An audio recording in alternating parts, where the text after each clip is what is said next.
السلام عليكم ورحمة الله وبركاته، أهلا بيكم في مطبخ داليا.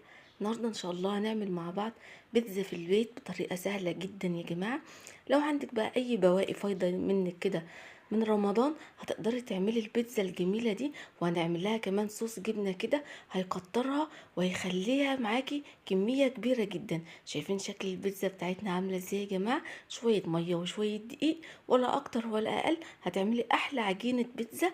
شايفين شكلها؟ وقبل ما ندخل على الطريقة يا ريت تعملي لي لايك واشتراك في القناة. يلا بينا نسمي الله ونصلي على الرسول ونشوف معانا ايه. اول حاجة عندي هنا نص كيلو دقيق، 4 كوبايات دقيق. هحط لهم كيس خميرة فورية. طبعا لو حابة تضاعفي بقى الكمية هتضاعفي الدقيق بتاعك.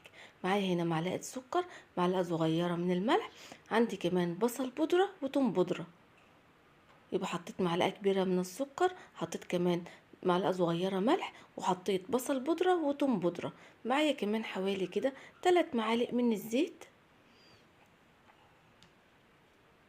شايفين بقى يا جماعة مقاديرنا سهلة جدا ازاي؟ قلبت كده الزيت مع العجينة، وبعد كده هنزل بالمية. هنزل الأول كده بكوباية من المية، وبعد كده هلم العجينة. وطبعا لو لقيتها لسه محتاجة مية هنزل شوية بشوية لحد ما الم الدقيق كله كده معايا. شايفين بتلمي بقى العجينة كده كلها. وطبعا وانت بتلمي العجينة انت بتحسي بقى هي محتاجة مية تاني ولا مش محتاجة. شايفين مقاديرها سهلة خالص يا جماعة، شوية مية وشوية دقيق، خميرة وسكر، ومش هتاخد منك اي وقت خالص. خلاص كده انا لميت العجينة. علشان طبعا اعرف افردها كويس بنزل بيها على الرخامة، وببدأ كده يعني احط لها نقطتين نقطتين كده من المية لحد ما تكون عندي عجينة سهلة، ولا بتلزق في الرخامة ولا بتلزق في ايديا. بالشكل ده كده يا جماعة افضل اعجن فيها كده حوالي يعني 7 8 دقايق كده على الرخامة، لحد ما تشوفي قوام العجينة بتاعتنا هتكون عاملة ازاي دلوقتي. شايفين كده خلاص العجينة بتاعتي بقت جاهزة. دهنت بقى الطبق بتاعي دهنة زيت بسيطة كده، وبحط فيه العجينة وهغطيها واسيبها بقى تخمر يعني حوالي نص ساعة. إيه طبعا على حسب الجو عندك عامل ازاي. هسيبها بقى تخمر على بال ما نجهز الحاجات اللي هنحطها على البيتزا. عندي هنا زيتون، عندي كمان فلفل الوان قطعته بالشكل ده، عندي فراخ كده من الجاهزه يا جماعه حمرتها وقطعتها مكعبات برضو بالشكل ده، عندك لحمه مفرومه تقدري تحطي، عندك جبن بس تقدري تحطي، يعني اي متاح، اي حاجه متاحه عندك في التلاجة تقدري تحطيها لها. وكمان الصلصة السريعة بتاعتنا بقى، جبت صلصة جاهزة او اللي انت عاملاها في البيت، حطت لها برضو ملح وسكر، بصل بودرة وثوم بودرة، شوية من الفلفل الاسود، وهحط كمان كده معلقة من الزيت. وقلبت بقى كلها كده مع بعضها.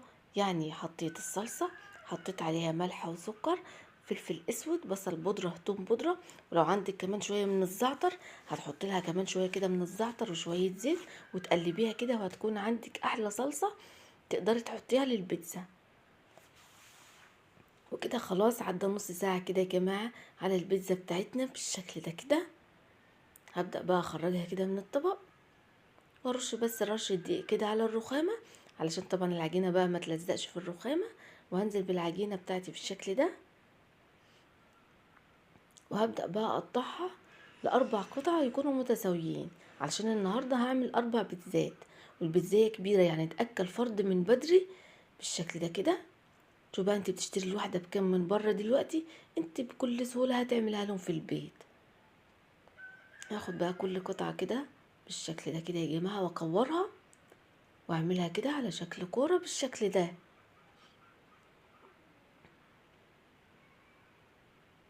وبرضو هغطي وشهم علشان طبعا وشهم بقى ما ينشفش عندي اهو. وهاخد بقى اول قطعة انا عملتها وحطيت برضو رشة دقيق كده بالشكل ده، وهحط كده رشة دقيق فوقيها، وهبدأ افردها على شكل دايرة. هتجيبي بقى النشابة بتاعتك وتفرديها كده على شكل دايرة بالشكل ده كده يا جماعة، وهتتفرد برضو معاكي بكل سهولة عشان طبعا هي معجونة كويس ومرتاحة كويس.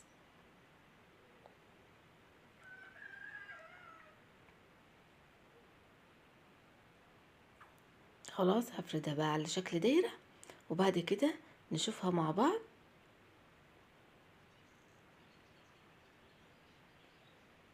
وبيكون كده السمك بتاعها يا جماعة لا بتكون رفيعة قوي ولا تخينة قوي. وهفرد كمان برضو واحدة تانية معاكم،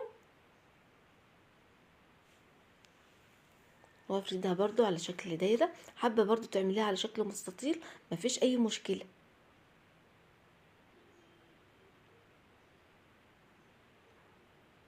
وهفردها برضو بنفس الطريقة.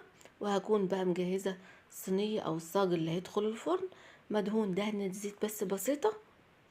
وهبدأ بقى احط فيه كده يا جماعة العجين بتاعي بالشكل ده كده. وهجيب الشوكة كده واخرمه علشان طبعا ما تقبش بقى وهي في الفرن. خلاص خرمتهم بالشكل ده كده. وجبت بقى الصلصة بتاعتي، وهبدأ برضو اوزعها بقى. حط كده معلقة كبيرة كده على كل واحدة، وبالفرشة بقى وابدأي وزعيها بالشكل ده كده. والصلصة دي سهلة جدا وسريعة ومبتاخدش منك اي وقت خالص. وكمان انا اللي بعملها في البيت، بتكون صلصة عندي موجودة في البيت، بحط لها شوية التوابل وخلاص. بجيب بقى قطع الفراخ بتاعتي كده يا جماعة، وابدأ بقى اوزعها فوق العجينة بالشكل ده. اوزعها كده داير ما يدور.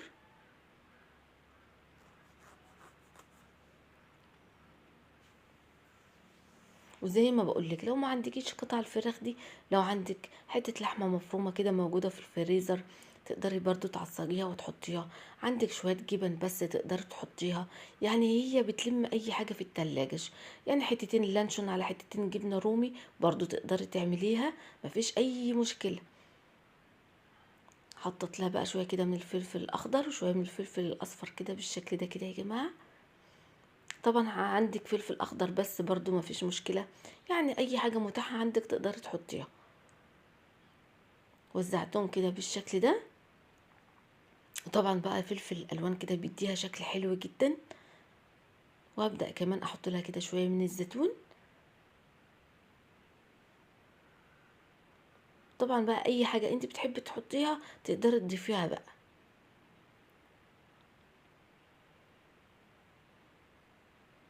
وزعت بقى الزيتون بالشكل ده كده، وهسيبهم بقى على جنب على بال بقى ما نحضر احلى صوص جبنه تقدري تعمليه. وعملت الاتنين التانيين كمان بنفس الطريقه اهو. نروح بقى على البوتاجاز علشان نحضر صوص الجبنه حلو جدا يا جماعه. معايا هنا مكعبين كده من الزبده. اول كده ما الزبده تبدا تسيح عندي، هنزل كده بمعلقتين كده ممسوحين من الدقيق. وهبدأ كده اقلب الدقيق مع الزبدة. حطي معلقتين صغيرين او معلقة كبيرة كده من الدقيق، وابدأي بقى شوحيهم مع الزبدة كويس لحد كده ما الدقيق بتاعتك ريحته تطلع بالشكل ده كده يا جماعة. بعد كده هنزل بكوباية من اللبن واقلب بقى عشان طبعا ما تكلكعش معايا. قلبي بقى كويس لحد ما الدقيق بتاعك يدوب خالص كده مع اللبن بالشكل ده كده، وما يبقاش فيه اي تكتلات خالص. كده خلاص بقى هبدأ اضيف الجبنة بتاعتي. عبارة عن يعني 200 جرام من الجبنة، يعني كيس الصغير ده هيعمل لي بقى الاربع بالذات بتوعنا. وطبعا كده انا بضاعف بقى الكمية بتاعت الجبنة عشان طبعا لو انت عاملة كمية كبيرة من البيتزا تكفي معاكي. قلبتها بقى كويس بالشكل ده كده يا جماعة. واي نوع جبنة موتزاريلا انت بتحبيه تقدري بقى تضيفيه. شايفين بقى الجبنة هتبدأ تمط بقى معاكي بالشكل ده كده اهو. شايفين؟ انت بس قلبيها كده بقى من تحت لفوق ومن فوق لتحت بالشكل ده كده. افضلي قلبي فيها كده شويه حلوين لحد ما تديكي بقى المطه اللي احنا شايفينها بالشكل ده. هحط لها بس كده معلقه صغيره من الملح عشان طبعا الجبنه ما بتبقاش مالحه. وقلبتها كويس بالشكل ده كده يا جماعه اهو. وكده خلاص عملتي اسهل واسرع صوص جبنه. تقدري بقى تحطيه كده وتفرديه على اي بيتزا بقى بالشكل ده كده. شايفين يا جماعه؟ والكمية دي بقى هتكفي معاكي 4 بيتزات لو انت عاملاهم بالشكل ده. وبجد كان طعمه حلو جدا، احلى كمان من ما تحط لها كده الجبنة الموتزاريلا على الوش. لكن الصوص ده اداها كده طعم حلو جدا جدا. وزعت بقى الجبنة كلها كده بالشكل ده كده يا جماعة على البيتزا بقى بتاعتي كلها. وطبعا هدخلها الفرن، الفرن يكون سخن جدا، بشغل من فوق ومن تحت على اعلى درجة حرارة. ودي كمان التانيين عملتهم بتقعد في الفرن مفيش حوالي يعني بالكتير 12 13 دقيقة، وبتخرج معانا بالشكل ده. ما تطوليش عليها السوا في الفرن علشان ما تبقاش ناشفة معاكي. هو يدوبك 11 12 دقيقة كده وبتلاقيها استوت معاكي بالشكل ده. واول ما بتخرج بقى بحطها كده في الاطباق يا جماعه، وببدا اقدمها. شايفين شكلها عامل ازاي؟ بجد طعم وريحه وطراوه للعجين حلو جدا جدا. جربيها بقى بنفس الطريقه. وطبعا الولاد كلهم بيحبوا بقى البيتزا، تقدري تعملوها لهم بسهوله جدا في البيت. وطبعا لو الوصفه عجبتك يا ريت تعملي لي لايك واشتراك في القناه. اشوفكم على خير يا رب الفيديو اللي جاي، والسلام عليكم ورحمه الله.